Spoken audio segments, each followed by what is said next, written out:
cuando mi yerno extendió la mano en medio del velatorio de mi esposa y me susurró al oído: «Antonio, dame las llaves del piso, estarás mejor sin esa carga». Sentí cómo la sangre se me helaba en las venas, paralizándome más que el propio luto. La taza de café que sostenía empezó a repiquetear contra el platillo. Mis manos temblaban de una furia que no podía liberar allí mismo. Creyó que al enterrar a Carmen también había enterrado mi carácter, pero ese fue el momento exacto en que firmó su propia sentencia sin saberlo. Antes de continuar con esta historia de traición y justicia, asegúrate de suscribirte al canal y activar la campanita, porque el desenlace legal de este conflicto te dejará sin palabras. Esta es una realidad que muchos padres sufrimos en silencio, y es vital que sepas cómo protegerte. Quédate hasta el final, porque lo que hice para defenderme cambiará tu forma de ver la herencia. El silencio en un piso de 200 metros cuadrados en el barrio de Salamanca tiene un peso específico, una densidad que te aplasta los pulmones.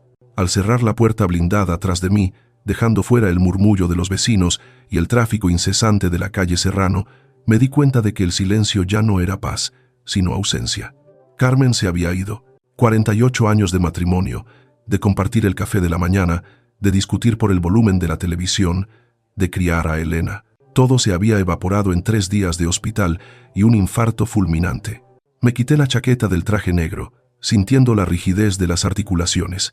A mis 74 años, el cuerpo te pasa factura, pero mi mente, forjada en décadas de auditorías y gestión de riesgos en el Banco Central, seguía siendo un mecanismo de relojería, o al menos eso me gustaba pensar para no derrumbarme. Colgué la chaqueta en el perchero del recibidor, ese mueble de caoba que compramos en el rastro cuando aún contábamos las pesetas para llegar a fin de mes. Ahora, el piso valía más de 1 millón de euros, pero yo me sentía más pobre que cuando llegamos a Madrid con una maleta de cartón. «Papá, ¿puedo pasar?». La voz de Elena sonó desde el pasillo del edificio. Había dejado la puerta entreabierta sin darme cuenta. Me giré y la vi. Mi hija. Tenía los ojos hinchados, el maquillaje corrido y esa postura encorvada que había adoptado desde que se casó con Javier. Detrás de ella, como una sombra alargada y persistente, estaba él, Javier, mi yerno. Llevaba un traje que le quedaba demasiado ajustado, de una tela brillante que pretendía ser elegante, pero solo gritaba «nuevo rico venido a menos». No había apagado el móvil ni siquiera en el cementerio. Lo había visto teclear mensajes mientras bajaban el féretro de mi mujer. «Pasad», dije, aunque lo que mi cuerpo me pedía era echar el cerrojo y hundirme en mi butaca hasta que el mundo dejara de girar. Entraron en el salón. Las cortinas estaban echadas y la luz de la tarde se filtraba con un tono anaranjado y triste sobre los muebles antiguos. Javier no se sentó. Empezó a caminar por la estancia, tocando los objetos, evaluándolos. No era una caricia de recuerdo, era una tasación. Lo vi mirar los techos altos con molduras, el suelo de parqué de espiga original, las vistas despejadas. En el banco aprendes a distinguir las miradas, la del inversor prudente, la del ahorrador miedoso y la del tiburón desesperado. Javier tenía la mirada del náufrago que ve una tabla de salvación. «Siéntate, Javier», por favor, le indiqué con sequedad, señalando el sofá. «Me pones nervioso dando vueltas». «Lo siento, Antonio. Es que, bueno, es una casa magnífica. Siempre lo ha sido. Pero ahora se te va a hacer enorme, ¿no crees?». Elena se sentó en el borde del sillón, retorciendo un pañuelo de papel entre las manos. No me miraba a los ojos. Eso me dolió más que la muerte misma. Elena, mi niña, la que solía desafiarme cuando no le dejaba salir hasta tarde, ahora parecía un gorrión asustado bajo la lluvia. «La casa es la misma de ayer», Javier, respondí, sentándome en mi butaca, ocupando mi lugar de autoridad. «Lo que ha cambiado es que ahora falta mi mujer». «Exacto, exacto», se apresuró a decir él, acercando una silla del comedor para sentarse frente a mí, invadiendo mi espacio personal. «A eso me refiero. Carmen era el alma de esto. Tú ahora, bueno, tienes una edad. Mantener esto limpio, la comunidad, la calefacción central que ahora está por las nubes, es un gasto absurdo para una sola persona. Y peligroso». «¿Peligroso?», arqué una ceja. Mi tono fue gélido, el mismo que usaba cuando denegaba un crédito de alto riesgo. «Claro. Una caída, un mareo. Estás aquí solo, Antonio. En el barrio se oyen cosas, robos, asaltos a ancianos». Javier bajó la voz, adoptando un tono de falsa confidencialidad que me revolvió el estómago. «Elena y yo lo hemos estado hablando. No estás para vivir solo en un museo como este. Miré a Elena. Ella seguía con la vista clavada en la alfombra persa. ¿Tú piensas eso, hija? ¿Que no estoy capacitado para vivir en mi propia casa? Elena levantó la vista un segundo y vi el terror en sus ojos. No terror hacia mí, sino hacia lo que sucedería después, en su propia casa, si no apoyaba el discurso de su marido. Papá, Javier solo quiere lo mejor para ti. Estamos preocupados. Mamá se ocupaba de todo. Y tú ya no tienes 20 años. Tengo 74, Elena. No tengo demencia. Sé hacerme un huevo frito y sé cómo poner una lavadora. Y lo más importante, sé leer un extracto bancario. Javier soltó una risita nerviosa, de esas que no llegan a los ojos. Nadie dice que estés senil, Antonio, por Dios. Solo decimos que mereces descansar. Mira, tengo un contacto, una residencia en Aravaca, de lujo, suites privadas, jardín, enfermería 24 horas. Es como un hotel de 5 estrellas. Allí estarías atendido, sin preocupaciones. ¿Y nosotros? Hizo una pausa dramática, buscando las palabras adecuadas para disfrazar su codicia. Nosotros podríamos gestionar este patrimonio para que no se pierda. Ahí estaba, la estocada. No habían pasado ni 4 horas desde que enterramos a Carmen y ya me estaban desahuciando. Gestionar, repetí la palabra, saboreando su amargura. ¿Qué significa exactamente gestionar, Javier? ¿Alquilarlo o venderlo para reinvertir? Madrid está en auge, Antonio. Tener este capital inmovilizado aquí es un crimen financiero. Podríamos sacarle una rentabilidad brutal. Tú pagarías la residencia con una parte, y el resto. Bueno, ayudaría a la familia. A tus nietos, mencionó a los nietos. Sabía dónde golpear. Mis nietos, Marcos y Lucía, eran mi debilidad. Pero también sabía que Javier llevaba 2 años con problemas de liquidez en su empresa de consultoría fantasma. Había visto las señales. El coche de alta gama que desapareció para ser sustituido por un renting más modesto, las vacaciones canceladas a última hora, la tensión en la mandíbula de mi hija. Las llaves, dijo Javier de repente, extendiendo la mano con la palma hacia arriba, un gesto imperativo. Dámelas, Antonio, por seguridad. Si te pasa algo esta noche, necesitamos poder entrar. Y para ir enseñando el piso a inmobiliarias de confianza, hay que moverse rápido antes de que el mercado fluctúe. Me quedé mirando esa mano. Una mano suave, sin callos. Una mano que nunca había trabajado de verdad, que solo había firmado pólizas y movido dinero prestado. Sentí una oleada de calor subir por mi cuello. No era tristeza. Era la antigua y familiar sensación de la indignación, la dignidad herida que se revela. Los hombres de mi generación no lloramos en público, pero tampoco nos dejamos pisotear. Me levanté lentamente. Me dolían las rodillas, pero me obligué a mantenerme erguido, sacando el pecho, recuperando el 1,80 m que una vez tuve. Esta casa, dije, con una voz que salió sorprendentemente firme y profunda, no es un activo financiero, Javier, es mi hogar.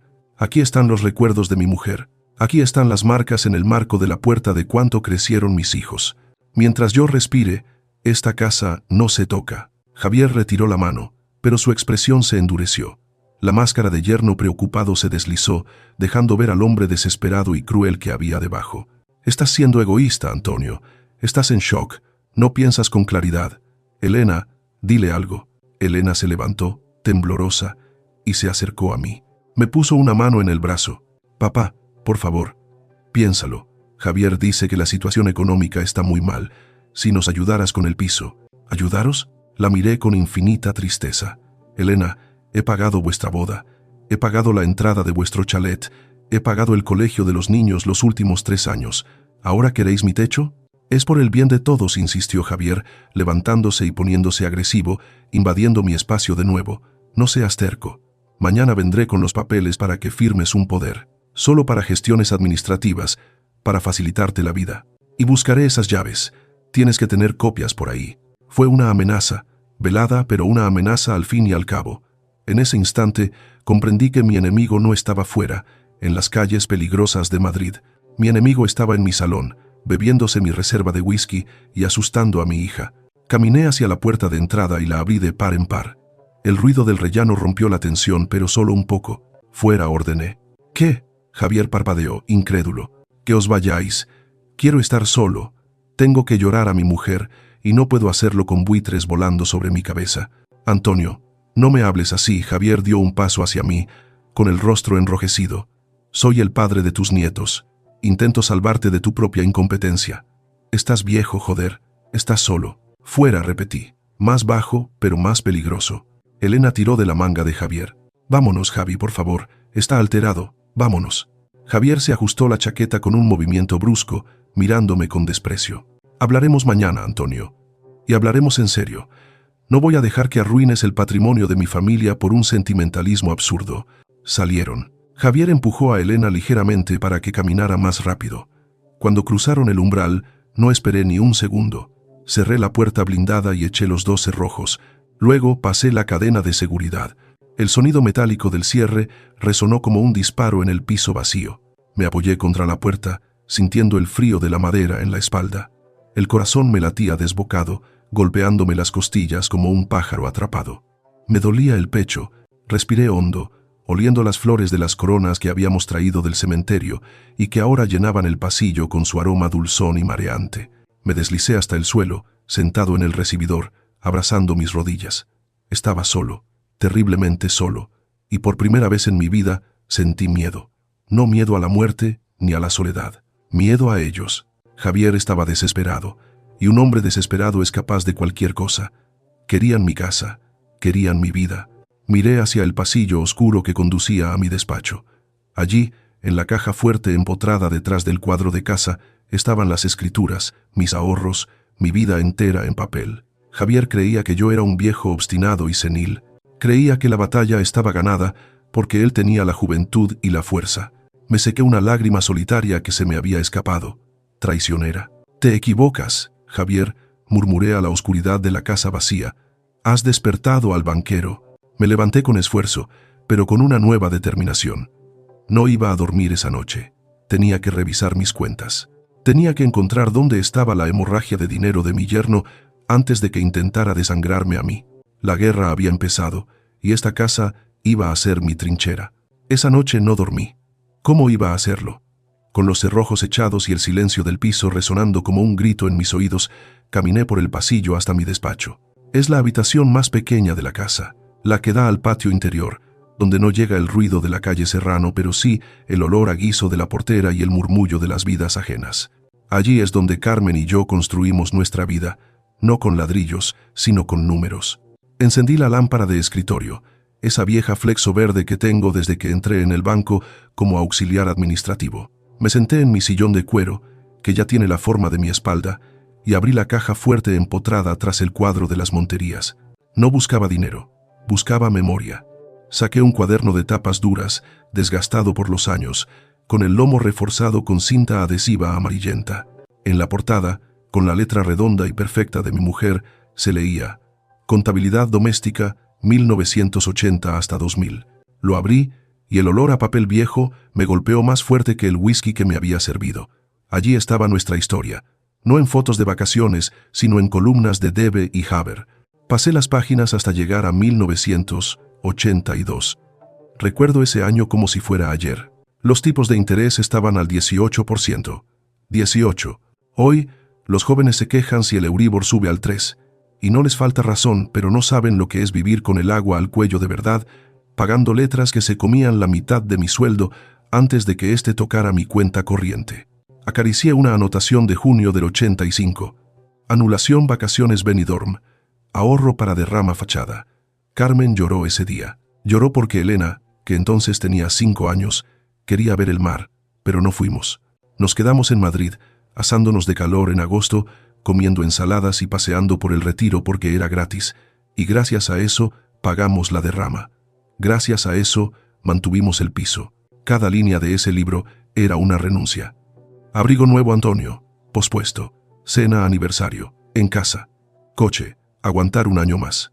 Compramos este piso cuando el barrio de Salamanca aún tenía tiendas de ultramarinos y no boutiques de lujo internacional. Nos costó sangre, literalmente. Recuerdo las horas extras, salir del banco a las 8 de la tarde con los ojos quemados, de revisar balances, llegar a casa y ver a Carmen remendando los uniformes del colegio de Elena para no comprar nuevos. Lo hicimos porque creíamos en algo que ya no existe, el patrimonio. La idea de que, si te sacrificas hoy, mañana tendrás un techo seguro donde nadie te pueda echar. Y ahora, ese techo valía 1.200.000 euros, una cifra obscena. Una cifra que brillaba en los ojos de mi yerno como el neón de un casino. Cerré el libro con un golpe seco. La rabia volvió a subirme por la garganta. Javier y su emprendimiento. Nunca entendí del todo a qué se dedicaba. Consultoría estratégica, decía él. Sinergias, networking. Palabras vacías que, en mi época, se llamaban vender humo. Javier pertenece a esa generación que cree que el éxito se muestra, no se construye. Desde que se casó con mi hija, todo ha sido una carrera hacia adelante para aparentar. El chalet adosado en Pozuelo con piscina privada, aunque no tengan tiempo para bañarse. El coche de renting alemán, que cambia cada 2 años para que los vecinos vean la matrícula nueva. Los colegios bilingües de élite para mis nietos. Los viajes a esquiar a Baqueira Beret, donde lo importante no es esquiar, sino que te vean en el restaurante de moda. Yo lo veía venir. Un auditor huele la quiebra antes de que los números se pongan rojos. Veía cómo Javier sacaba la tarjeta de crédito con demasiada alegría en las cenas familiares. Cómo insistía en pagar botellas de vino de 100 euros cuando yo sabía que su empresa llevaba 2 trimestres sin facturar nada relevante. Luego llegó la pandemia, y el castillo de naipes que había construido sobre hipotecas y apariencias empezó a temblar. Pero yo me callé. Por Elena. Porque veía a mi hija defenderle, justificarle, tapar los agujeros con su propio sueldo de profesora que no daba para tanto lujo. Me callé porque Carmen me lo pedía. Déjalos, Antonio, son jóvenes, ya aprenderán. Pero Carmen ya no estaba para frenarme, y ellos no habían aprendido nada. Solo habían aprendido a necesitar más. A la mañana siguiente, el timbre sonó a las 10 en punto. Sabía que vendrían. No, Javier, él es cobarde para el enfrentamiento directo cuando no tiene público. Vino Elena. Al abrir la puerta, me impactó verla sin maquillar. Las ojeras le llegaban a la boca. Parecía 10 años mayor que la semana pasada. Entró en la cocina, se sentó en la misma silla donde desayunaba antes de ir al colegio y rompió a llorar. No era un llanto de duelo por su madre. Era un llanto de angustia, de miedo puro y duro. Le puse un café delante, negro, sin azúcar, como le gusta. Papá, lo siento, sollozó. Lo siento mucho por lo de ayer. Javi estaba muy nervioso. No quería ofenderte. Me senté frente a ella, cruzando las manos sobre la mesa de formica. Javier no estaba nervioso, Elena. Javier estaba tasando mi casa, y tú lo sabías. Ella bajó la cabeza, avergonzada. El silencio se estiró entre nosotros, tenso. Estamos mal, papá susurró al final. Estamos muy mal. La empresa de Javi. Los clientes no pagan. Tenemos créditos ICO que hay que devolver ya. Y la hipoteca del chalet. Se le quebró la voz. El banco nos ha dado un ultimátum. Si no pagamos 60.000 euros antes de fin de mes, inician el embargo. 60.000 euros. Para mí, eran los ahorros de 5 años de privaciones en los 80. Para ellos, era el agujero de un solo mes de mala gestión y vida de ricos. ¿Y qué culpa tiene mi piso de vuestra mala cabeza?, pregunté, aunque me dolía ser duro con ella. No es culpa, papá. Es una solución. Javi ha hablado con un asesor. Hay una forma de arreglarlo sin que tú tengas que irte a ninguna residencia, te lo juro. Él se explicó mal ayer. ¿Ah, sí? Me eché hacia atrás, escéptico. Ilumíname. Elena sacó un papel arrugado del bolso. Tenía anotaciones hechas con la letra picuda y nerviosa de Javier. Se llama donación de la nuda propiedad. Dice que es muy común. Tú nos donas la propiedad del piso ahora, pero te quedas con el usufructo vitalicio. Eso significa que la casa es tuya para vivir hasta que faltes. Nadie puede echarte. Es legal, papá. Tú sigues aquí, igual que siempre, pero nosotros figuramos como propietarios en el registro. Continúa, dije, sintiendo cómo el banquero dentro de mí empezaba a afilar los cuchillos. ¿Para qué queréis ser propietarios si yo sigo viviendo aquí? Elena dudó. Se mordió el labio. ¿Por qué? Con la propiedad a nuestro nombre, el banco acepta el piso como garantía, como aval. Podríamos refinanciar nuestra deuda, salvar el chalet, y tú ni te enterarías. Es solo un papel, papá, un trámite para ganar tiempo. Javi dice que en 1 año la empresa remontará y liberaremos la carga. Ahí estaba, la trampa. Era tan burda que me ofendía que pensaran que caería en ella. La nuda propiedad. Suena inofensivo, ¿verdad? Nuda, desnuda, como si fuera poca cosa, pero yo sabía perfectamente lo que significaba. Significaba que yo dejaba de ser el dueño de mi esfuerzo. Significaba que si Javier, como era previsible, no remontaba su empresa fantasma y dejaba de pagar, el banco no iría a por él. Iría a por el titular de la garantía. Iría a por mi casa. Sí, yo tendría el usufructo. El banco no podría echarme a la calle inmediatamente, pero subastaría la propiedad. Mi casa pasaría a ser de un fondo buitre o de un inversor que esperaría como un cuervo a que yo me muriera. Y lo peor, perdería el control. Ya no podría venderla si yo lo necesitaba para una enfermedad, ni podría dejársela limpia a mis nietos. Estaría hipotecando mi vejez para pagar los caprichos de mi yerno. Miré a mi hija. Vi la desesperación en sus ojos, pero también vi la manipulación de Javier. La había convencido de que esto era solo un papel, de que si yo decía que no, era porque no los quería. La había puesto entre la espada y la pared. O traicionaba a su padre, o perdía su matrimonio y su estatus social. Elena, dije suavemente, tú sabes lo que significa avalar con esta casa. Significa que si Javier falla, y fallará, el banco se queda con esto. Significa que todo lo que tu madre y yo sufrimos, todo lo que está en ese libro de cuentas que guardo en la caja fuerte, se esfuma para pagar sus coches de renting y sus viajes a Vaqueira. Javi no fallará, saltó ella, defensiva, repitiendo el guión que le habían inculcado. Solo necesita liquidez. Papá, es por tus nietos. Si perdemos el chalet, ¿dónde van a vivir? ¿Quieres que tus nietos se vean en la calle? Ese era el chantaje final. Los niños. Me levanté y fui a la ventana. Miré la calle Serrano, los coches pasando, la gente con sus bolsas de marca. Pensé en Carmen. Pensé en lo que ella haría. Carmen, con su corazón enorme, probablemente hubiera firmado. Ayúdalos, Antonio, es solo dinero. Pero Carmen no sabía de finanzas. Carmen no sabía que hay pozos sin fondo que no se llenan por mucho que eches. Y Javier era un pozo sin fondo. Si yo cedía ahora, si firmaba esa donación, no estaría salvando a mi hija. Estaría prolongando su agonía un año más. Y al final, ella se quedaría sin marido, porque él la dejaría en cuanto se acabara el dinero y sin herencia. Me giré hacia ella. Mi decisión estaba tomada. No iba a ser el padre complaciente que firma su propia sentencia de muerte civil. Iba a ser el padre que enseña la lección más dura. Dile a tu marido, dije con voz firme, que si quiere mi casa, tendrá que esperar a que yo esté en la caja de pino, y aún así, puede que se lleve una sorpresa. Elena se levantó, pálida. ¿No nos vas a ayudar? ¿De verdad nos vas a dejar caer? Mamá nunca hubiera hecho esto. La mención de su madre fue un golpe bajo, sucio. Me dolió más que el infarto de Carmen, pero mantuve la compostura. Tu madre se privó de vacaciones durante 10 años para pagar estos ladrillos, Elena. No voy a dejar que tu marido se los juegue en una partida de póker financiero. Si tenéis deudas, vended el chalet, vended el coche. Vivid conforme a lo que ganáis. Eso es dignidad. Lo que me pedís es un robo. Elena cogió su bolso y salió de la cocina sin despedirse. Escuché el portazo de la entrada segundos después. Me quedé solo de nuevo, con el café frío en la mesa. Pero esta vez no sentí miedo, sentí claridad. Javier había cometido el error de su vida. Había amenazado mi legado y había usado a mi hija como escudo humano. Creía que yo era un viejo avaro aferrado a sus ladrillos. No sabía que yo ya había empezado a investigar.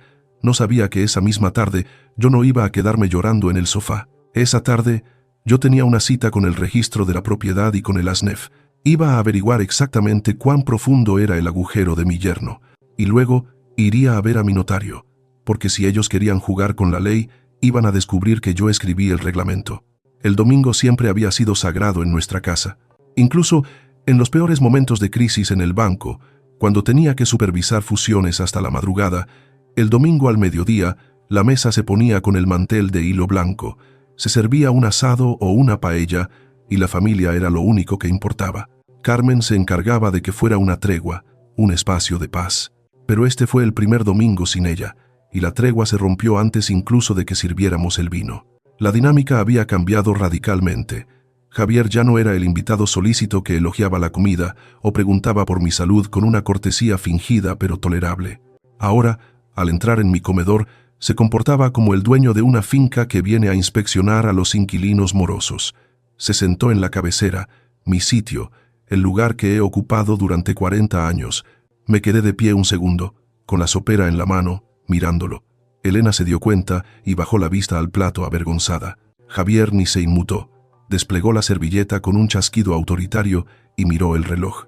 «Vamos a comer rápido, que tenemos prisa», dijo, sin mirarme. Me senté en mi lugar habitual, desplazado ahora a un lateral, sintiendo cómo ese pequeño gesto geográfico reescribía la jerarquía familiar. Mis nietos, Marcos y Lucía, comían en silencio, con esa intuición terrible que tienen los niños para detectar cuando el aire está cargado de electricidad estática. «Papá, ¿te has puesto la camisa?». Del revés soltó Javier de repente, con la boca llena. Me miré el pecho. Los botones estaban perfectamente alineados. La etiqueta estaba en su sitio. «La camisa está bien», Javier respondí, sirviendo el vino con pulso firme. «No, digo los puños. Se te ve». «Descuidado». Hizo una mueca de lástima teatral y miró a Elena. «¿Ves lo que te digo, cariño? Son pequeños detalles. El otro día se dejó el gas abierto. ¿No me lo dijiste tú?». Elena se encogió en su silla. «Yo no dije eso, Javi. Dije que le pareció oler a gas, pero estaba cerrado. Confusión olfativa, desorientación vestimentaria». Javier hablaba como si yo no estuviera delante, o como si fuera un mueble viejo que ya no entiende el idioma de los vivos. «Antonio, tenemos que hablar seriamente de tu medicación. Creo que no te estás tomando las pastillas de la tensión correctamente. Eso afecta al riego cerebral. Produce lagunas». Ahí estaba. La estrategia había cambiado. Ya no era solo la codicia, era el desprestigio. Era lo que los modernos llaman luz de gas. Intentaba hacerme dudar de mi propia mente, socavar mi confianza en mi percepción de la realidad. Si conseguía convencer a Elena, y quizás a un juez, de que yo no regía bien, la incapacitación sería el siguiente paso. Sentí un frío metálico en el estómago, pero mi cara de póker, entrenada en 1000 comités de riesgo, no se movió. «Mi tensión está en 12,8, Javier. Mejor que la tuya, probablemente, si seguimos comiendo con tanta sal», dije, señalando cómo agitaba el salero sobre su carne con nerviosismo. Javier soltó el cubierto con estrépito. «Mira, no he venido a discutir sobre medicina. He venido a solucionar problemas. Elena y yo estamos agobiados gestionando tus papeles y los nuestros. Es ineficiente». Sacó una carpeta de cuero de su maletín que había dejado en el suelo y la puso sobre el mantel de hilo, apartando la fuente de patatas sin ningún respeto. «He traído esto. Es una autorización simple para unificar las cuentas de suministros, el seguro del hogar y los impuestos municipales. Así lo domiciliamos todo en una cuenta conjunta y nosotros nos encargamos de los pagos. Tú te olvidas de ir al banco, de las claves de internet que siempre se te olvidan. Es para simplificarte la vida, Antonio. Firma aquí abajo». Deslizó un bolígrafo Montblanc, probablemente falso o comprado a plazos hacia mí. Elena seguía sin levantar la vista. «¿Es solo para la luz y el agua, Javi?», preguntó ella con un hilo de voz. «Y para el seguro y la comunidad. Trámites, Elena. Burocracia que a tu padre le supera». Me puse las gafas de cerca con una lentitud deliberada. En el mundo financiero, la prisa es la madre de la ruina. Cogí el documento. No era un impreso del banco. Era un documento privado redactado por alguien que sabía lo justo de leyes para ser peligroso. Leí el encabezado, salté la paja legal del primer párrafo y fui directo a las cláusulas de apoderamiento. Mis ojos, acostumbrados a detectar la letra pequeña en contratos de hipotecas subprime, se detuvieron en la cláusula tercera. Se autoriza al apoderado a la disposición de saldos, cancelación de depósitos y contratación de productos financieros sin límite de cuantía para la mejor administración del patrimonio del poderdante. No era una domiciliación de recibos, era un cheque en blanco, era una autorización general para vaciar mis cuentas. Sentí una mezcla de náuseas y admiración perversa. Había que tener valor para presentarme esto en mi propia mesa un domingo mientras mis nietos comían helado. «Esto no es para la luz», Javier, dije, dejando el papel sobre la mesa y poniendo la mano encima. «Esto es un poder de disposición total sobre mis cuentas corrientes y mis fondos de inversión. Es un formato estándar», se defendió él, poniéndose rojo. «Incluye todo para no tener que molestarte cada vez que haya que pagar una derrama o una reparación. No seas paranoico». «¿Paranoico?». Me quité las gafas y le miré fijamente a los ojos. «En la cláusula cuarta me autorizas a pignorar activos.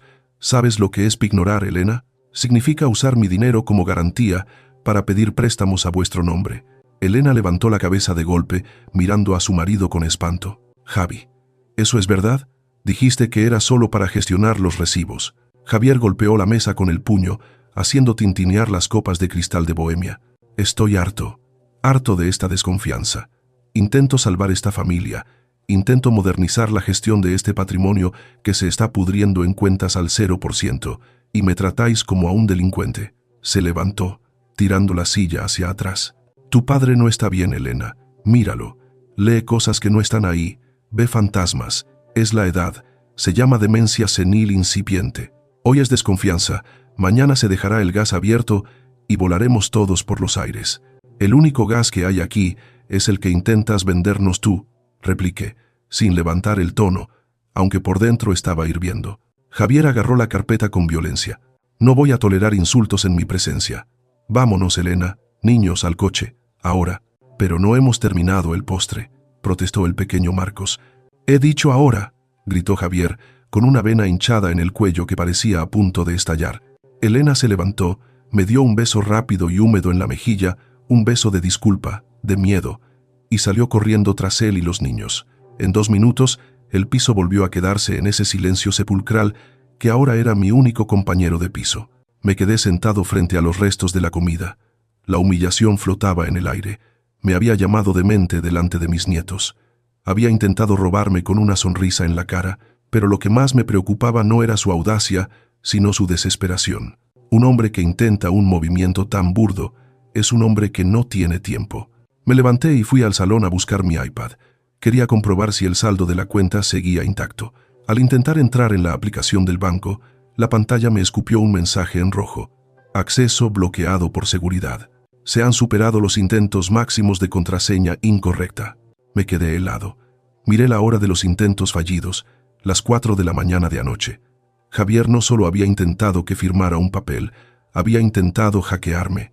Había probado contraseñas, quizás fechas de nacimiento de los niños o el aniversario de boda mientras yo dormía. Esto ya no era un conflicto familiar, esto era un asedio. Caminé hacia mi despacho, cerrando la puerta con llave tras de mí, un gesto absurdo estando solo pero instintivo. Necesitaba sentirme en mi búnker. Me senté frente al ordenador de sobremesa, un equipo potente que usaba para seguir la bolsa. Mis manos volaron sobre el teclado. Ya no era el padre dolido, era el auditor senior Antonio Velasco. Si Javier estaba tan desesperado como para intentar robarme digitalmente, su situación debía ser catastrófica. Necesitaba saber la magnitud del desastre. Accedí a una plataforma de informes comerciales de pago, un remanente de mis días de consultoría externa. Tecleé el nombre completo de mi yerno y su DNI, que me sabía de memoria por haberle avalado maldita sea la hora en su primer coche. Pagué la tasa del informe con mi tarjeta y esperé. La rueda de carga giró durante unos segundos eternos. Cuando el PDF se abrió en la pantalla, lo que vi me obligó a recostarme en el sillón. No eran 60.000 euros. El informe de Lasnef era un mapa de la devastación. Javier tenía incidencias de pago con 3 entidades financieras diferentes, préstamos personales impagados, tarjetas de crédito revolving al límite y en mora, cuotas de la seguridad social de su empresa sin abonar desde hacía 18 meses. Y lo peor, una nota marginal sobre un procedimiento de ejecución hipotecaria en fase preliminar sobre el chalet de Pozuelo. La deuda acumulada, sumando principales e intereses de demora, superaba los 240.000 euros. Javier estaba muerto. Financieramente, era un cadáver caminando. No existía para el sistema bancario.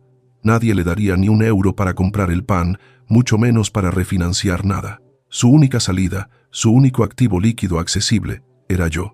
O mejor dicho, mi muerte, o mi incapacitación, o mi firma en esa cesión de nuda propiedad. Comprendí entonces la urgencia. Comprendí los gritos, la acusación de demencia. Javier no estaba intentando salvar su nivel de vida. Estaba intentando evitar la cárcel por alzamiento de bienes o fraudes que seguramente había cometido para tapar los agujeros anteriores. Imprimí el informe. El sonido rítmico de la impresora láser escupiendo las hojas calientes fue el único ruido en la casa. Cogí los papeles, todavía tibios, y los leí de nuevo, subrayando las cifras con un rotulador rojo, como en los viejos tiempos. Mi hija estaba casada con la ruina absoluta, y si yo no actuaba con una precisión quirúrgica, esa ruina nos tragaría a todos, a mi casa, a mi legado y al futuro de Marcos y Lucía. Miré la foto de Carmen que tenía sobre el escritorio. Tenías razón, cariño, susurré, sintiendo una presión en el pecho que no era dolor físico, sino angustia moral. Son jóvenes, pero no van a aprender. Javier ya no tiene remedio. Ahora me toca a mí salvar lo que queda. Guardé el informe en una carpeta azul. Mañana lunes a primera hora no iría al parque ni a la compra. Mañana iría a ver a don Luis, mi notario. Tenía que levantar un cortafuegos legal alrededor de mi patrimonio tan alto que ni la desesperación de Javier ni la debilidad de Elena pudieran saltarlo. La guerra había dejado de ser una escaramuza doméstica. Ahora tenía las pruebas del enemigo en mi mano. Y un banquero armado con datos es un enemigo formidable.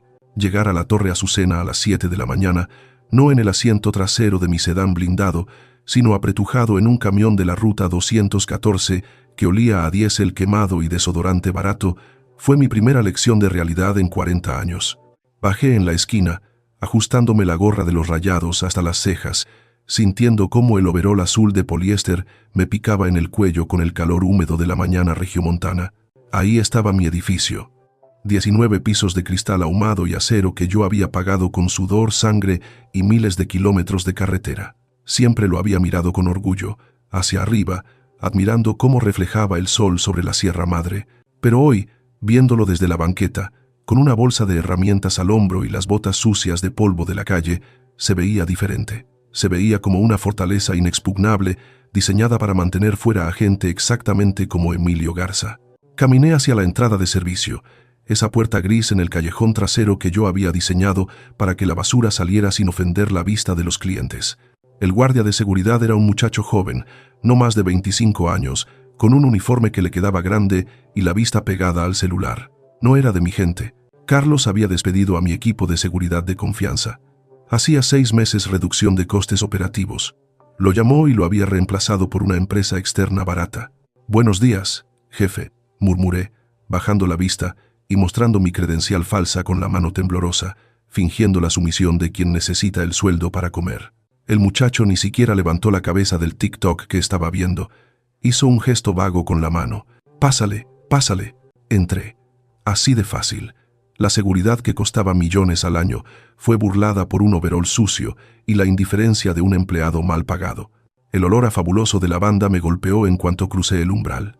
Fui al cuarto de intendencia del sótano, un lugar que no había visitado desde el día de la inauguración en 1995. Allí estaba el carrito de limpieza. Mi caballo de Troya. Llené la cubeta de agua, eché un chorro generoso de cloro, el perfume de la clase obrera, y empujé el carrito hacia el elevador de carga. Mi destino, el piso 19, la suite ejecutiva, el nido de la víbora. Cuando las puertas del elevador se abrieron en mi propia oficina, tuve que contenerme para no gritar. Todo había cambiado. En solo 3 días, Carlos había comenzado a borrarme. Mis cuadros de paisajes del desierto habían desaparecido, reemplazados por arte abstracto pretencioso que no significaba nada. La alfombra persa que me regaló un socio de Laredo ya no estaba. Todo era blanco, gris, minimalista, frío. Empecé a trapear el pasillo. El movimiento era repetitivo, hipnótico. Adelante, atrás, enjuagar. A las 9 comenzaron a llegar los nuevos ejecutivos, los tiburones que Carlos había traído para modernizar la empresa. Muchachos con trajes ajustados, hablando una mezcla ridícula de español e inglés, quejándose del tráfico y del café de Starbucks. Pasaban a mi lado y yo dejaba de existir, literalmente. Tenían que rodear mi carrito. A veces incluso pisaban lo mojado dejando huellas negras que yo tenía que volver a limpiar, pero ninguno me miraba a la cara. Para ellos, yo era una extensión del trapeador, un mecanismo biológico de limpieza. Esa invisibilidad, que al principio me dolió en el orgullo, pronto se convirtió en mi mejor arma. El viejo ya está fuera de la jugada. Totalmente, escuché decir a uno. Era Roberto, un analista financiero que yo contraté por favor a su padre. Estaba parado junto a la máquina de café, a 2 metros de mí. Carlos dice que el video es brutal. Demencia senil galopante. Pobre don Argemiro, respondió una mujer de recursos humanos mientras revisaba su Instagram. Pero bueno, ya hacía falta mano dura. La empresa estaba estancada en el siglo pasado. Carlos trae ideas frescas. Lo de las Islas Caimán es una jugada maestra fiscalmente. Me quedé congelado, exprimiendo el trapeador con tanta fuerza que mis nudillos se pusieron blancos. Ahí estaba, la confirmación. No era solo un robo familiar, era un secreto a voces entre la nueva guardia. Todos sabían o intuían y a nadie le importaba. La lealtad había muerto con mi demencia. Me obligué a seguir moviendo el trapeador, adelante, atrás.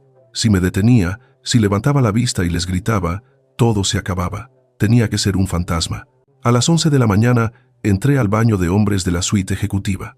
Puse el cartel amarillo de cuidado piso mojado en la entrada, cerré la puerta principal y me metí en el último cubículo, dejando la puerta entreabierta y baldeando la taza con lentitud exasperante. 5 minutos después, entraron 2 personas. Reconocí las voces al instante. Eran los auditores externos. Esos consultores de AMB que Carlos había metido con calzador. .la. Transferencia de los 47 millones. Ya está dispersa, dijo una voz nasal. Pero Pamela está nerviosa. Dice que el viejo tenía copias físicas de algunos contratos en su casa. El viejo no sabe ni qué día es, respondió el otro, acompañado del sonido de una cremallera bajándose. Carlos ya mandó limpiar la casa de Chipinque. Quemaron todo lo que había en el despacho anoche. No queda papel. Todo está en la nube. Y las claves las tenemos nosotros.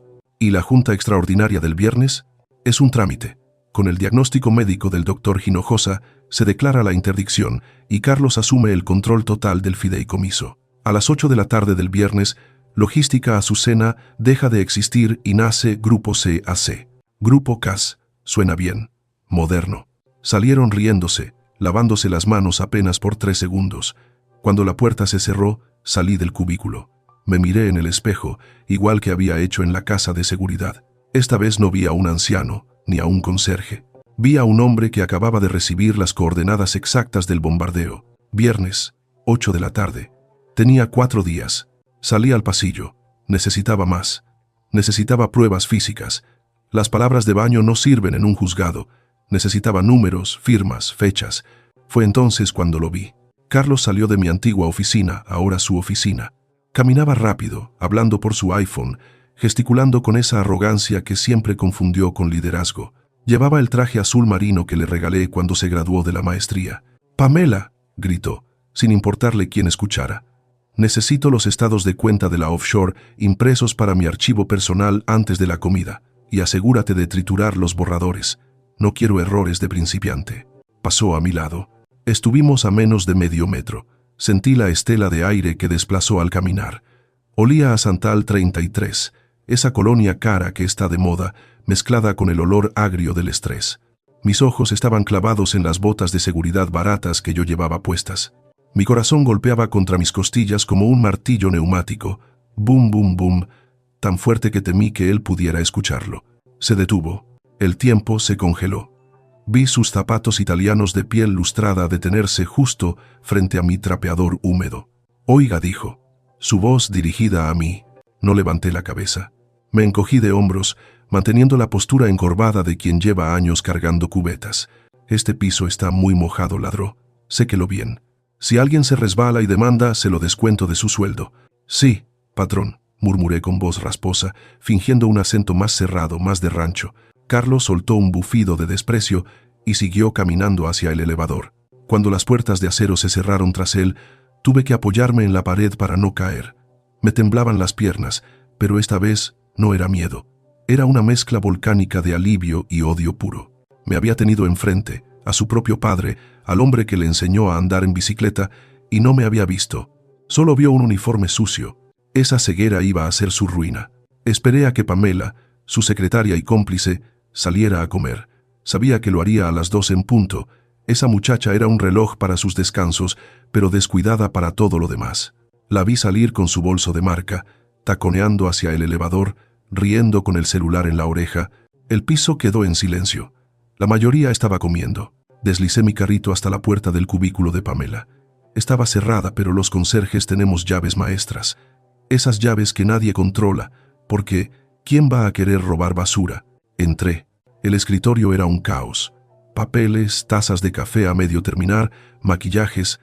Fui directo a la trituradora de papel junto a su silla. Estaba llena. Pamela era floja. No vaciaba la papelera hasta que se desbordaba. Saqué la bolsa de plástico llena de tiras de papel, la anudé y la metí en el fondo de mi bolsa de basura negra, cubriéndola con toallas de papel sucias del baño para que nadie quisiera revisarla. Ahí estaba mi rompecabezas. Luego miré su computadora, bloqueada por supuesto, pero la soberbia de los jóvenes es su confianza en la tecnología y su desprecio por lo básico. Levanté el teclado. Nada. Abrí el primer cajón. Nada. Miré el monitor. Pegado en la esquina inferior, casi oculto por el marco, había un pequeño post-it amarillo con una caligrafía redonda y apresurada. Caimán 23. Sonreí. La contraseña de la red segura, o quizás del servidor de archivos. No importaba. Era una llave. Arranqué el papelito y me lo guardé en el calcetín, pegado al tobillo. Salí de la oficina, cerré con cuidado y seguí trapeando el pasillo hasta llegar al elevador de carga. Mi turno terminaba a las 4. Salí del edificio con la bolsa de basura personal al hombro, la bolsa con los documentos triturados, saludando al mismo guardia inepto de la mañana. «Nos vemos, jefe», le dije. «Órale», respondió sin mirarme. Caminé 2 cuadras hasta una parada de camión segura, donde me senté en una banca de metal hirviendo bajo el sol. Abrí un poco la bolsa negra. Entre las tiras de papel confeti, alcancé a leer fragmentos de números de cuenta y nombres. Baena. Transferencia. Urgente. Sentí un peso en el pecho, pero ya no era angustia. Era la satisfacción del cazador que ha recogido la presa. Carlos creía que había quemado todos los puentes, que había borrado todo el papel, pero se le olvidó que la basura de un hombre es el tesoro de otro, y que en la basura se encuentra la verdad más pura de las personas. Me subí al camión de regreso a Apodaca, apretando la bolsa contra mi pecho como si fuera oro molido. La gente me miraba con desdén, un viejo sucio con una bolsa de basura. Déjalos que miren. Hoy había cosechado. Mañana empezaría a armar la guillotina. Me pasé la mañana siguiente frotando los mismos azulejos del baño ejecutivo del piso 19.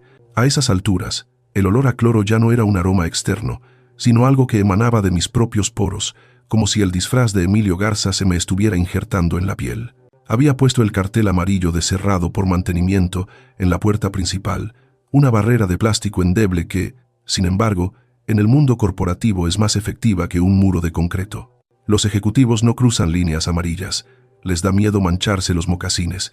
Me encerré en el último cubículo, el más amplio, el que está pegado a la ventana que da a la Sierra Madre. Me senté sobre la tapa del inodoro con los pies levantados, apoyados contra la puerta para que no se vieran desde fuera.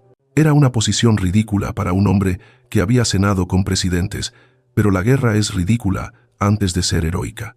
Saqué de mi calcetín los papeles que había pegado con cinta adhesiva la noche anterior, el rompecabezas de documentos triturados que había pasado la madrugada reconstruyendo en la mesa de formica de la casa de seguridad. Tenía fragmentos, números de cuenta parciales, nombres incompletos. Me faltaba el pegamento que uniera todo. Me faltaba la confesión. A las 11:15, la puerta del baño se abrió de golpe. No fue una entrada normal, fue una invasión. Escuché el taconeo nervioso de mujer y las pisadas pesadas y autoritarias de mi hijo. «Es que no podemos seguir esperando, Carlos». La voz de Melissa, mi nuera, rebotó en los espejos. Sonaba al borde de la histeria, aguda y quebrada. Mi hermano me llamó. Dice que en el club ya se rumorea que Argemiro no está de viaje, que hay algo raro. La gente habla, Carlos. «Que hablen lo que quieran», respondió Carlos.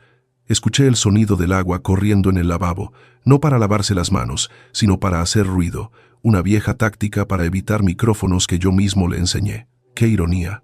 Mientras tengan miedo de perder sus contratos, nadie va a preguntar nada a la cara. «Pero la junta es mañana», intervino una tercera voz, Pamela. Su tono era diferente al de Melissa. No había miedo, había cálculo. Era la voz de alguien que está mirando el saldo bancario mientras el barco se hunde. «Necesitamos esa firma digital autorizada antes de las 5 de la tarde o la transferencia a Caimán no se va a liquidar hasta el lunes. Y yo no voy a pasar el fin de semana con 47 millones flotando en el ciberespacio».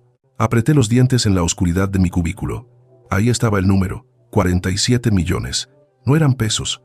Por el tono y la urgencia, supe que hablaban de dólares o de una cantidad en pesos tan masiva que representaba la liquidez operativa de todo el año. Estaban vaciando la caja chica, la grande y la de seguridad.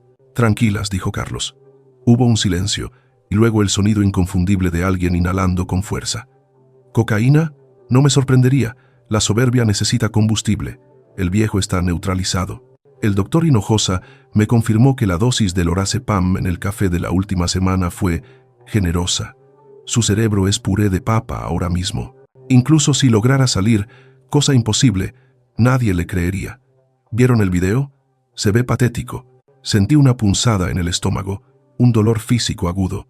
No era solo la traición financiera, era la confirmación de que mi propio hijo, el niño al que le enseñé a amarrarse las agujetas, había calculado miligramo por miligramo cómo destruir mi mente. No me quería muerto, me quería inválido. Me quería convertido en un vegetal babeante para poder justificar su rapiña como un acto de caridad. «¿Y si recupera la lucidez?», preguntó Melissa, su voz bajando a un susurro temeroso. Dicen que a veces hay ventanas de claridad. No hay ventanas, Melissa cortó Carlos con brutalidad. Hay rejas, y están cerradas. Además, la estructura ya está armada. AMB Consultants es la propietaria legal de los derechos de cobro desde ayer a medianoche. Ana Melissa Bocanegra. Tus iniciales, mi amor. Eres rica. Deberías estar celebrando en lugar de lloriquear. AMB. Ana Melissa Bocanegra. Usaron el nombre de mi nuera para la empresa fantasma. Carlos era un cobarde hasta para robar. Ponía a su mujer de escudo humano legal. Si esto explotaba, ella iría a la cárcel y él alegaría ignorancia. Es mucho dinero, Carlos, sollozó ella. Es el dinero que nos merecemos por aguantar a ese viejo tirano durante 20 años, escupió él. Escuché cómo golpeaba algo, quizás la encimera de mármol. Argemiro esto, Argemiro lo otro, la cultura del esfuerzo. Estoy harto de sus lecciones de moral de camionero. El mundo cambió, ahora gana el que es más rápido, no el que carga más pesado. Mañana en la Junta Extraordinaria presentamos el dictamen médico. Se declara la interdicción y yo asumo la presidencia vitalicia. Se acabó la era de los dinosaurios. Hubo un momento de silencio. Podía escuchar sus respiraciones. Podía oler el perfume por Santal 33 por de Carlos mezclado con el miedo agrio de Melissa. Estaban a 2 metros de mí. Una puerta de conglomerado de madera era lo único que separaba al dinosaurio de sus verdugos. Tuve que poner ambas manos sobre mi boca para ahogar la respiración, para que no escucharan el rugido que me subía por la garganta. Vámonos, dijo Pamela, siempre práctica. Tenemos que preparar las actas. Salieron. La puerta se cerró y el silencio regresó. Pero ya no era un baño vacío. Era la escena de un crimen. Esperé 5 minutos completos. Conté hasta 300, obligando a mi pulso a bajar de las nubes. Si salía ahora y los confrontaba, perdería. Carlos llamaría a seguridad. Diría que el conserje loco lo atacó. O peor, me reconocería y me inyectaría algo ahí mismo. La furia es gasolina, pero la estrategia es el motor. Y yo necesitaba un motor frío. Salí del cubículo. Me miré al espejo. Emilio Garza, el conserje, me devolvió la mirada, pero en sus ojos brillaba la astucia de Argemiro Azucena. Saqué el teléfono desechable del bolsillo de mi overol. Tenía poca batería, pero suficiente señal. Salí del baño y subí por las escaleras de emergencia hasta la azotea. El viento de Monterrey me golpeó la cara, caliente y seco, trayendo el ruido de la ciudad que yo ayudé a construir. Marqué el número de memoria. No había hablado con él en 2 años, desde que se retiró a su rancho en Linares, harto de la nueva gestión de Carlos. Bueno, la voz al otro lado sonaba vieja, cansada, como madera seca. Ramón. Soy yo. Hubo un silencio largo. ¿Argemiro? La voz de Ramón Treviño cambió, se enderezó. Don Argemiro, dicen que está usted muy enfermo. Carlos mandó un comunicado al colegio de notarios. Demencia vascular. ¿Tú le crees, Ramón? Yo no le creo a nadie que use mocasines sin calcetines, Argemiro. Pero el video es teatro. Y la demencia es lorazepam en el café. Me escapé, Ramón. Estoy en la torre.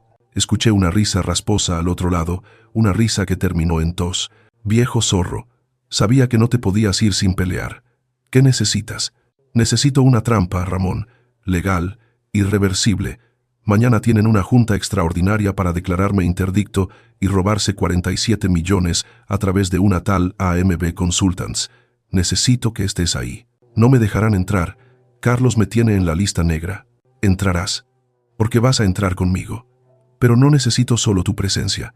Necesito el protocolo 86. Ramón guardó silencio. El protocolo 86 era una cláusula nuclear que redactamos juntos hace casi 40 años, cuando la violencia estaba en su punto máximo y temíamos que nos secuestraran para firmar traspasos de acciones. Era un mecanismo de seguridad escondido en los estatutos fundacionales de la empresa, esos que Carlos nunca se molestó en leer porque estaban escritos en máquina de escribir y olían a humedad.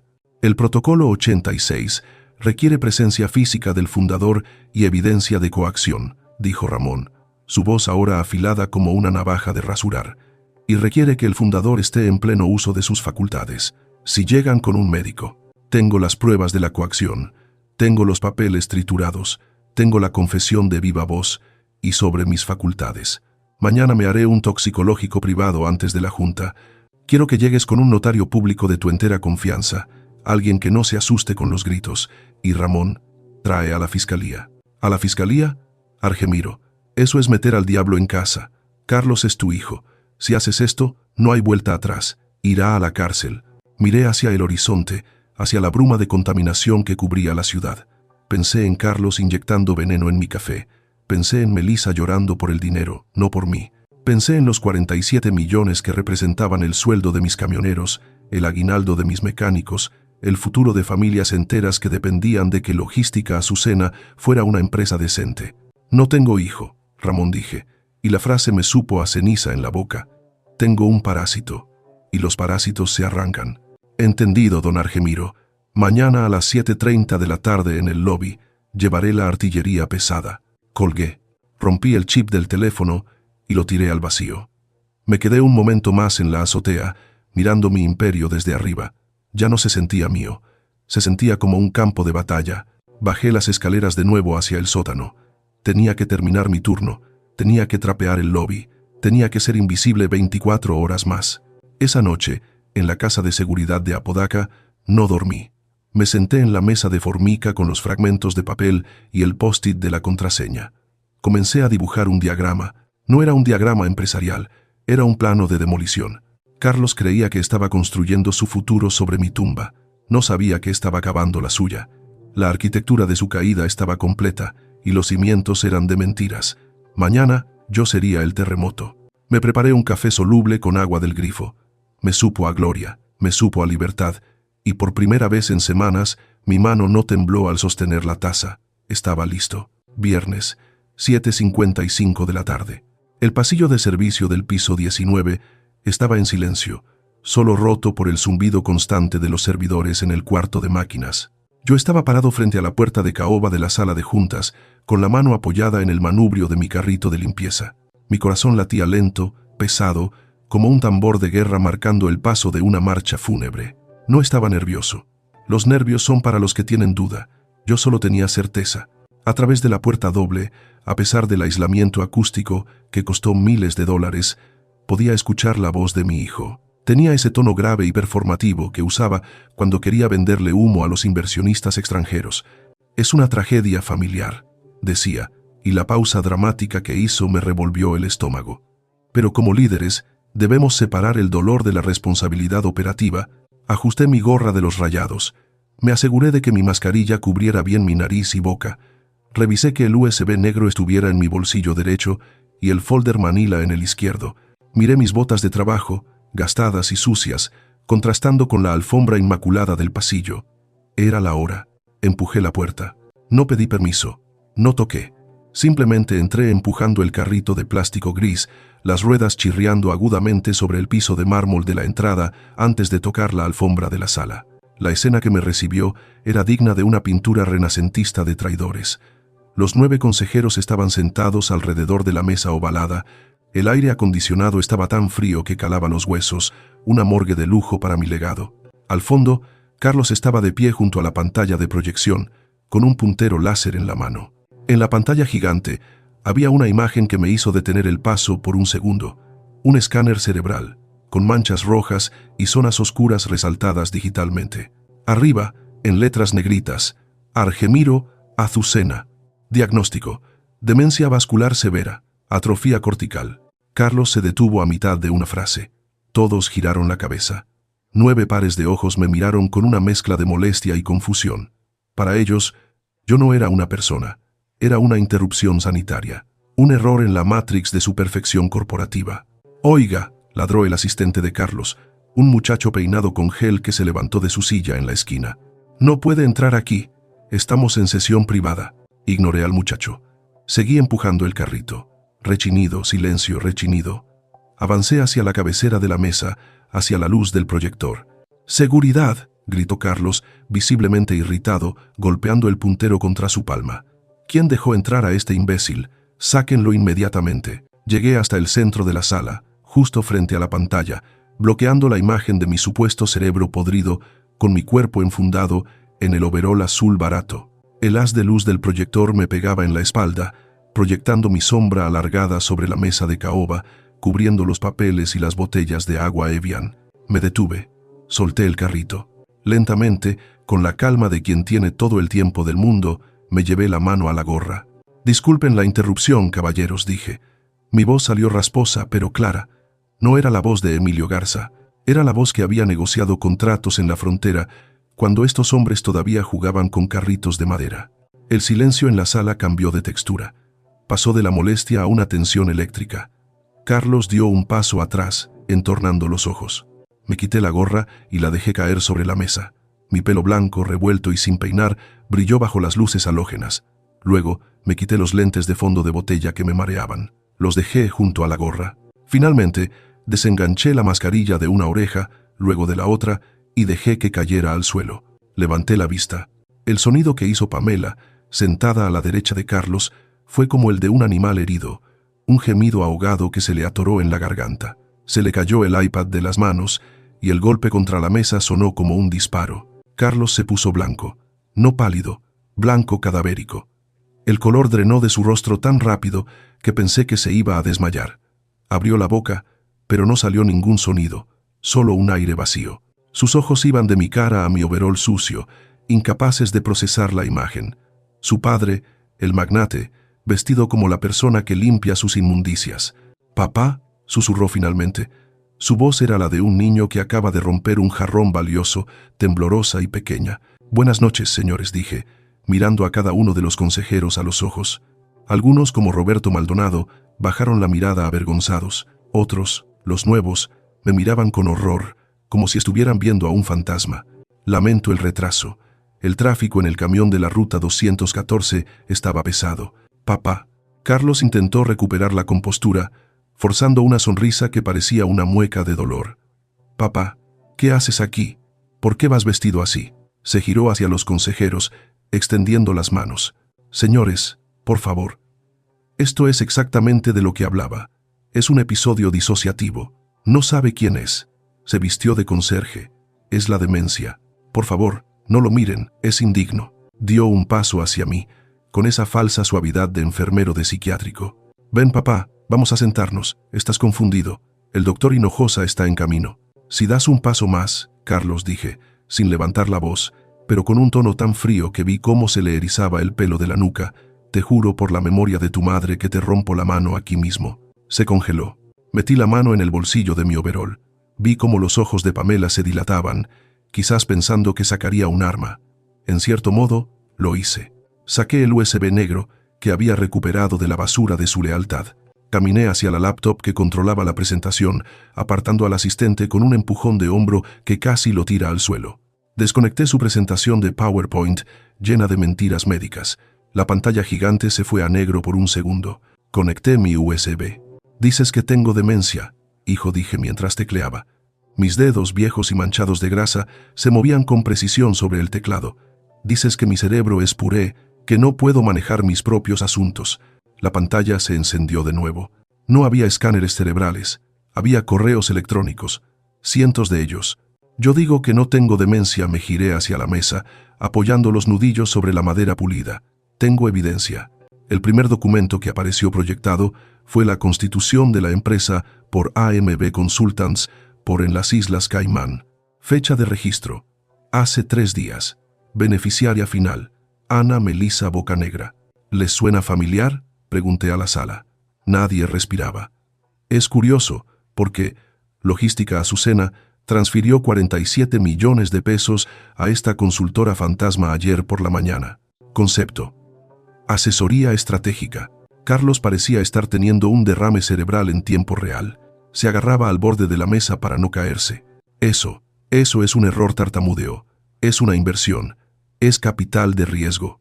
Tú no entiendes las finanzas modernas, papá. Hice clic. Siguiente diapositiva. Una foto granulada pero perfectamente legible. Un post-it amarillo con una contraseña escrita a mano, Caimán 23. Y al lado, una captura de pantalla del chat de WhatsApp de Pamela, impreso desde el archivo de seguridad que ella creía borrado. Mensaje de Carlos: asegúrate de que la dosis de hoy sea doble. Necesito que balbucee cuando lo grabemos en el garaje. El video tiene que ser convincente. Respuesta de Pamela: el doctor Hinojosa dice que cuidado con el corazón, el lorazepam en esas cantidades es peligroso. Respuesta de Carlos: si le da un infarto, se resuelve el problema más rápido. Solo hazlo. El silencio en la sala fue absoluto. Un silencio denso, pesado, violento. Roberto Maldonado se puso de pie, tirando su silla hacia atrás. Miró a Carlos con una expresión de asco puro. ¿Lo drogaste?, preguntó Roberto, su voz ronca. ¿Drogaste a tu propio padre para fabricar una incapacidad? Carlos abrió la boca y la cerró, como un pez fuera del agua. Miró a Pamela buscando apoyo, pero ella estaba llorando silenciosamente, con la cara entre las manos. No, no es lo que parece, dijo Carlos, su voz subiendo una octava, rompiéndose. Él está enfermo. Eso está manipulado. Es tecnología por deepfake. Él no sabe usar una computadora. Mírenlo. Miren cómo viste. Es un viejo loco. Me acerqué a él, lento, pesado. Mis botas de trabajo resonaban en la alfombra. Me detuve a un palmo de su cara. Olía a miedo. Olía a ese sudor agrio de quien sabe que la red de seguridad se ha roto. Mírame a la ropa, Carlos, le dije suavemente. Mírala bien. Este overol huele a cloro y a sudor. Son los olores de la gente que construyó esta empresa, la gente que tú desprecias, la gente que tú llamas costes operativos. Le puse una mano en el hombro. Se estremeció como si lo hubiera quemado. Pensaste que porque visto seda ya no sé pelear en el lodo. Pensaste que porque te di una vida de príncipe habías heredado el reino. Pero el reino no se hereda, muchacho. El reino se construye. Y tú solo eres un turista en mi mundo. Me giré hacia la mesa. Tomé una botella de agua Evian, la abrí y bebí un trago largo. Mi garganta estaba seca de tanta verdad. Señores consejeros, dije, dejando la botella sobre la mesa. La junta extraordinaria ha comenzado. El primer punto del orden del día no es mi demencia, es la auditoría forense de la gestión del director general. Carlos intentó correr hacia la puerta. Fue un movimiento instintivo, patético, de rata acorralada. ¡Seguridad!, gritó de nuevo, pero esta vez su voz era un chillido. «Llamen a la policía, este hombre me está amenazando». «Ah, no te preocupes por eso», dije, mirando mi reloj de pulsera barato. «La policía ya está aquí, y no vienen por el conserje». En ese momento, las puertas dobles se abrieron de par en par, pero no entraron guardias privados. Entró el licenciado Ramón Treviño, apoyado en su bastón, con su traje gris de 3 piezas impecable, y detrás de él 2 agentes de la Fiscalía Anticorrupción con chalecos tácticos y placas al cuello. Carlos retrocedió hasta chocar con la pared. Miró a su esposa, Melissa, que acababa de entrar detrás de los agentes, con los ojos rojos y la cabeza baja. «¿Melissa?», preguntó Carlos. Ella no lo miró. Miró al suelo. «Les di la contraseña de la cuenta en Caimán», Carlos, susurró ella, apenas audible. «Les di todo. No voy a ir a la cárcel por ti. No cuando intentaste matar a tu padre». Me quité el overol, bajando el cierre lentamente. Debajo llevaba mi camisa de vestir, arrugada pero limpia. Me sentí ligero. La máscara había caído, pero no la mía. Me senté en la cabecera de la mesa, en mi silla, esa que Carlos había ocupado los últimos meses. El cuero crujió familiarmente. «Siéntate, hijo», le dije, señalando una silla vacía frente a mí. «Tenemos que hablar de tu liquidación. Y créeme, no va a ser en cheque, va a ser en años». La sala se quedó inmóvil, suspendida en ese instante de justicia brutal donde las mentiras se evaporan ante el peso específico de la realidad. Carlos se dejó caer en la silla, derrotado, pequeño, un niño atrapado en un traje de hombre frente al padre que se negó a morir en silencio. Miré la pantalla, donde los correos incriminatorios seguían brillando. «La intuición no envejece», murmuré para mí mismo. Y por primera vez en semanas, el aire acondicionado no se sentía frío, se sentía limpio. El silencio que siguió a mi toma de posesión de la cabecera de la mesa no fue de respeto. Fue el silencio del vacío que precede a una implosión. Carlos estaba hundido en su silla, con la corbata Hermès aflojada como una soga que ya no aprieta, pero que sigue ahí, recordándole que el aire se le estaba acabando. Miré al licenciado Treviño. El viejo abogado, apoyado en su bastón de madera de nogal, asintió levemente. Era la señal. El protocolo 86 no era solo una cláusula en un papel, era una purga. «Señores consejeros», dije, mi voz resonando en la sala acústicamente perfecta. «Lo que han visto en la pantalla es la versión digital de la traición, pero yo soy un hombre de la vieja escuela. A mí me enseñaron que lo que no se puede tocar no existe». Metí la mano en el bolsillo profundo de mi overol de conserje. Saqué la bolsa de plástico tipo Ziploc que contenía los restos de papel que había rescatado de la trituradora de Pamela. La arrojé sobre el centro de la mesa de caoba. Cayó con un sonido suave, inofensivo, pero para Carlos debió sonar como una granada. Basura, dije. Eso es lo que ustedes creen que es esto. Tiras de papel, desechos. Pero si se toman la molestia de mirar de cerca, como hice yo durante 6 horas esta madrugada con cinta adhesiva y una lupa, verán que la basura habla.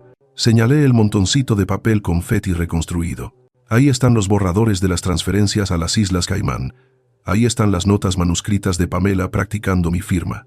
Y ahí señalé un fragmento específico pegado sobre una hoja blanca. Está la orden de compra del lorazepam a una farmacia mayorista, facturada a nombre de la empresa como suministros de oficina.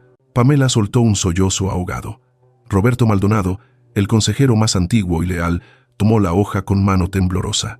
Se ajustó los lentes y leyó. Cuando levantó la vista, sus ojos estaban llenos de una decepción tan profunda que dolía más que la ira. Carlos, dijo Roberto, su voz apenas un susurro. ¿Facturaste veneno para tu padre como material de papelería? Carlos se levantó de golpe. La silla cayó hacia atrás, golpeando el suelo con estrépito. «Es una trampa», gritó, señalándome con un dedo tembloroso. «Él lo plantó todo. Está loco. Mírenlo. Viene vestido de intendente. Es un montaje para desacreditarme, porque sabe que la empresa necesita liderazgo joven». Nadie se movió. Su desesperación llenaba la habitación como un gas tóxico. «Siéntate», Carlos ordenó el agente principal de la fiscalía. Un hombre robusto, con cara de haber visto demasiados criminales de cuello blanco llorar cuando se les acaba la suerte. «Usted no me da órdenes», chilló Carlos, perdiendo totalmente la compostura. Esa máscara de CEO del año deshaciéndose como cera al fuego. «Soy Carlos Baena Azucena. Soy el dueño de este edificio. Llamaré al gobernador. Llamaré a...» «No vas a llamar a nadie», interrumpió Melissa. La voz de mi nuera cortó el aire. Estaba de pie junto a la puerta, pálida, con el maquillaje corrido, pero con una claridad aterradora en la mirada. Era la mirada de un animal atrapado que ha decidido morderse la pata para escapar de la trampa. «Melissa, cállate», advirtió Carlos entre dientes. Ella lo ignoró. Caminó hacia la mesa y sacó de su bolso de diseñador un teléfono celular. Lo desbloqueó y lo puso sobre la mesa, con el altavoz activado. «Tengo grabaciones», agente, dijo Melissa, mirando fijamente a la fiscalía, evitando mis ojos. «De las conversaciones en la casa, de cuando planeó el video del garaje, de cuando le dijo al doctor Hinojosa cuánto tenía que poner en el informe médico para declarar la interdicción sin levantar sospechas». «Zorra traidora», rugió Carlos, lanzándose hacia ella. Los 2 agentes lo interceptaron antes de que pudiera dar 2 pasos. Lo estamparon contra la pared revestida de madera fina. El sonido de su pómulo chocando contra el panel fue seco y brutal. «¡Quieto!», gritó el agente, torciéndole el brazo a la espalda. El sonido metálico de las esposas cerrándose fue el sonido más triste que he escuchado en mi vida. Clic, clic. No fue un sonido de victoria, fue el sonido de mi apellido rompiéndose. Melissa seguía hablando, rápida, atropelladamente, vomitando verdad para limpiar su propia culpa. «Yo solo firmé los papeles de la empresa en Caimán porque él me dijo que era para protección patrimonial», decía, temblando. «Me juró que Argemiro estaba enfermo de verdad. Yo no sabía lo de las pastillas. Lo juro por mis hijos. Cuando escuché lo del lorazepam en el baño, yo no pude más. Por eso abrí la puerta a la fiscalía. Por eso cooperé. Quiero el criterio de oportunidad. Quiero inmunidad». La miré. Vi a la madre de mis nietos negociando la libertad a cambio de la cabeza de su marido. No sentí odio por ella. Sentí una pena infinita. Había entrado en la familia Azucena buscando seguridad y lujos, y ahora salía como una testigo protegida, marcada para siempre por la traición. «Eso lo decidirá el juez, señora», dijo el licenciado Treviño con frialdad. «Por ahora, su testimonio está registrado». Los agentes levantaron a Carlos. Tenía el labio partido y el traje desalineado. Me miró. En sus ojos ya no había arrogancia, había terror. El terror de un niño que se da cuenta de que el monstruo del armario es real y ha venido a cobrar. «Papá», gimió. «Papá, por favor, no dejes que me lleven. Es la cárcel. Me van a matar ahí dentro. Papá, soy tu hijo». Me levanté de la silla, caminé hasta quedar frente a él. Los agentes lo sostuvieron para que no se cayera. Lo miré a los ojos. Busqué algo ahí, algún rastro del niño que llevé a pescar a la presa de la boca, del joven que se graduó con honores. Pero solo vi a un extraño codicioso que había intentado borrarme del mapa. «Te di todo, Carlos», le dije, mi voz baja, solo para él. «Te di educación, te di poder, te di mi confianza, te di mi apellido, y tú usaste ese apellido para firmar tu sentencia. Fue un error. Lo podemos arreglar». Te devuelvo el dinero. Esto no es por el dinero, le corté. El dinero va y viene. Yo he estado en la quiebra y he vuelto. Esto es por la dignidad. Intentaste quitarme mi mente, Carlos. Intentaste robarme mi propia historia. Y eso no se perdona con cheques. Me giré hacia los agentes. Llévenselo. ¡Papá! ¡Papá! Sus gritos resonaron en el pasillo mientras lo arrastraban fuera de la sala. Pamela fue la siguiente. No gritó. Se dejó esposar como una muñeca de trapo, la mirada perdida, sabiendo que su carrera, su reputación y su libertad se habían terminado en el momento en que decidió ser cómplice en lugar de empleada. Cuando la puerta se cerró, el silencio regresó a la sala de juntas, pero ahora era diferente. Era un silencio limpio. Los consejeros seguían inmóviles. Nadie se atrevía a mirarme a los ojos. Sabían que habían sido cómplices por omisión. Sabían que habían permitido que el nuevo liderazgo pisoteara los valores fundacionales de la empresa porque los dividendos eran buenos. Me quité el gafete de Emilio Garza del cuello y lo puse sobre la mesa. Caballeros, dije, la sesión ha terminado. Mañana a las 9 quiero las renuncias de todos los que sabían de esto y callaron. Ustedes saben quiénes son.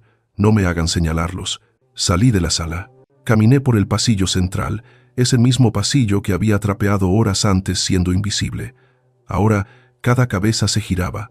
Las secretarias, los analistas, los gerentes junior, todos habían salido de sus cubículos al ver pasar a la policía llevándose al director general esposado. El rumor corría como pólvora. Detuvieron a Carlos. Fraude. Intento de homicidio. Vi cómo sacaban a Carlos por el elevador principal. Todos lo vieron. En Monterrey la sociedad es un pañuelo. Antes de que llegara a la patrulla, la noticia ya estaría en los grupos de WhatsApp de San Pedro, el Club Campestre, el Casino Monterrey, los consejos de las otras empresas, todos lo sabrían. Eso era la muerte civil. Carlos podría salir bajo fianza algún día. Podría tener los mejores abogados, pero en esta ciudad donde el honor y la reputación son la moneda de cambio real, él estaba en bancarrota. Nadie volvería a hacer negocios con el hombre que drogó a su padre. Nadie le daría la mano. Sus hijos cargarían con la vergüenza de su apellido en el colegio. Ese era el verdadero castigo. No la cárcel de Topo Chico, sino la cárcel de las miradas de desprecio. Llegué al lobby. El licenciado Treviño me alcanzó, caminando despacio con su bastón. ¿Estás bien, Argemiro?, me preguntó, poniéndome una mano en el hombro. Me sentía vacío, como si me hubieran arrancado un órgano vital sin anestesia. Había ganado, sí, había salvado la empresa, había recuperado mi dignidad, pero el precio había sido mi familia. Miré a través de las puertas de cristal hacia la calle, donde las luces azules y rojas de las patrullas pintaban la noche. No, Ramón, le respondí, sintiendo cómo se me cerraba la garganta. No estoy bien.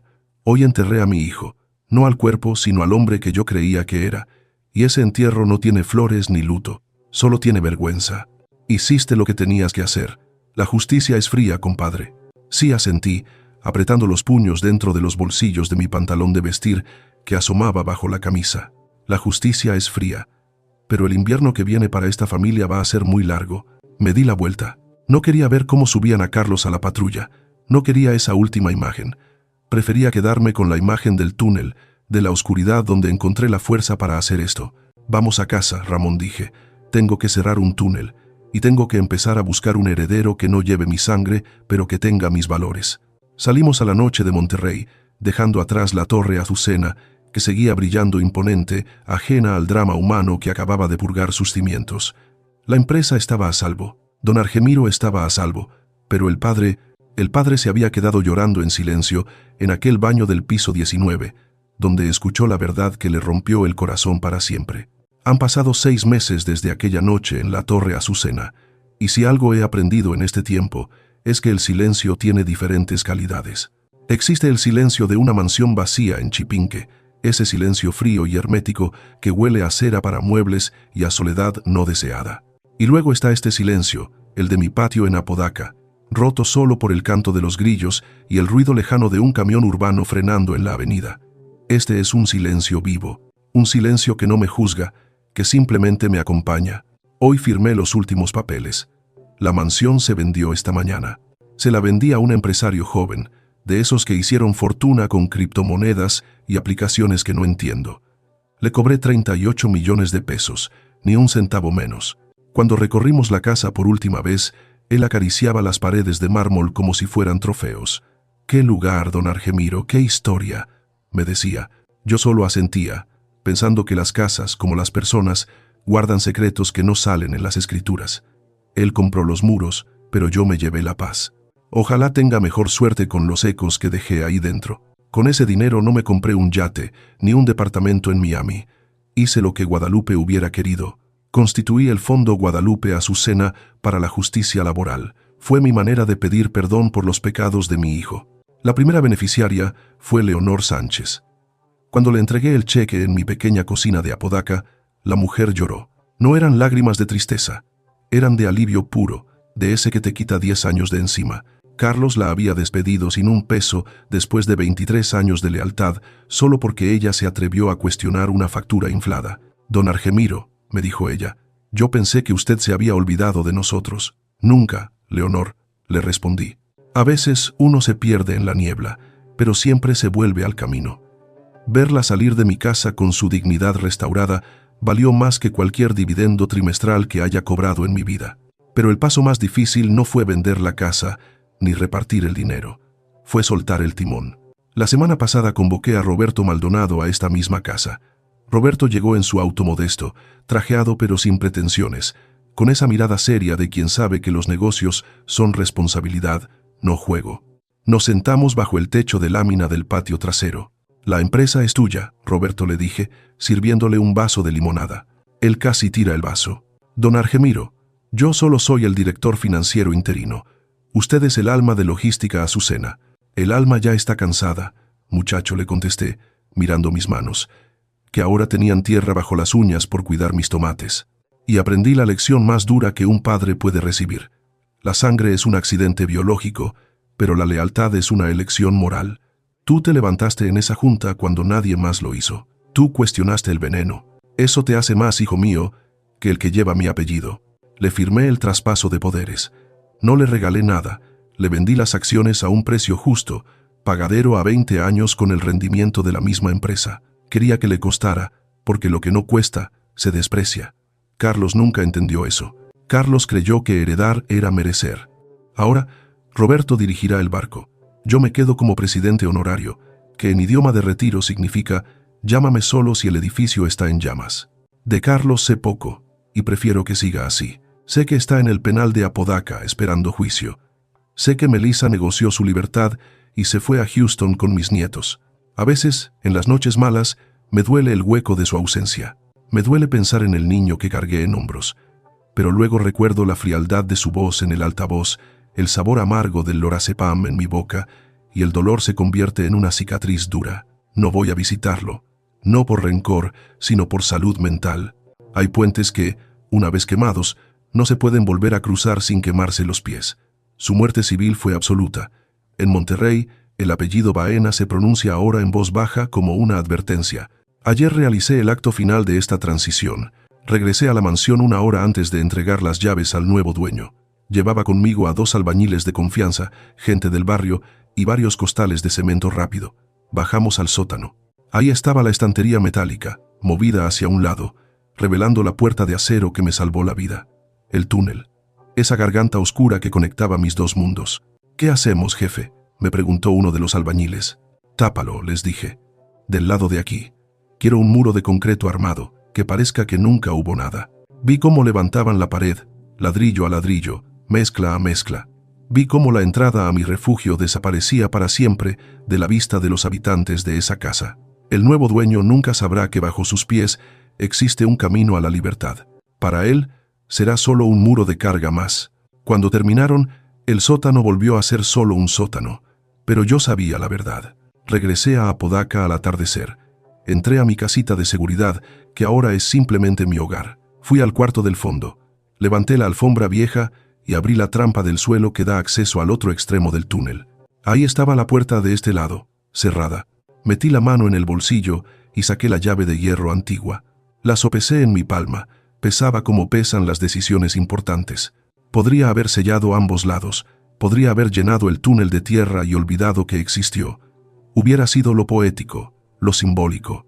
Cerrar el ciclo, dirían los psicólogos. Pero guardé la llave en mi bolsillo. No la guardé por miedo.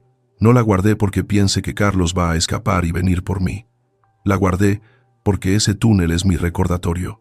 Es la cicatriz física de que siempre, incluso cuando te quitan todo, cuando te encierran, cuando te drogan y te humillan, siempre hay una salida si tienes el coraje de buscarla en la oscuridad. Salí al porche delantero. El sol se estaba poniendo sobre el cerro de la Silla, tiñendo el cielo de un naranja furioso, típico del norte. Raúl, mi vecino de al lado, estaba sentado en su mecedora.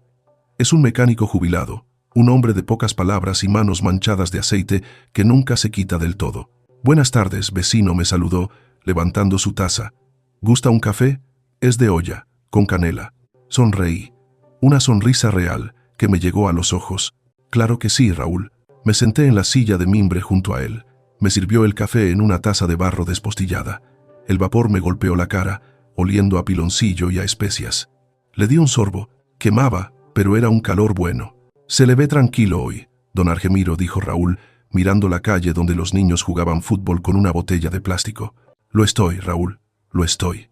«¿No extraña la otra vida?», me preguntó, con esa franqueza que solo tiene la gente que no tiene nada que envidiar. Digo, los lujos, el espacio. Miré mi casa pequeña, pintada de azul cielo. Miré mis manos, que ya no temblaban. Pensé en Roberto cuidando la empresa. Pensé en Leonor y su cheque. Pensé en la llave en mi bolsillo. Fíjate que no le contesté. Allá arriba, en la montaña, yo era dueño de muchas cosas, pero no era dueño de mi tiempo, ni de mi paz. Vivía rodeado de gente, pero estaba solo. Aquí estoy solo, pero soy libre. Raúl asintió, como si le hubiera dicho la verdad más obvia del mundo. La soledad elegida es un lujo, vecino, más caro que el mármol. Brindamos con nuestras tazas de barro mientras la noche caía sobre Apodaca. No había altavoces inteligentes, ni cámaras de seguridad, ni hijos esperando herencias. Solo había dos viejos tomando café bajo las estrellas. Y por primera vez, en 82 años, supe que no me hacía falta nada más. Guadalupe tenía razón. Los peligros cambian de máscara, pero la dignidad es la única llave que abre todas las puertas. Y esa llave nadie me la vuelve a quitar.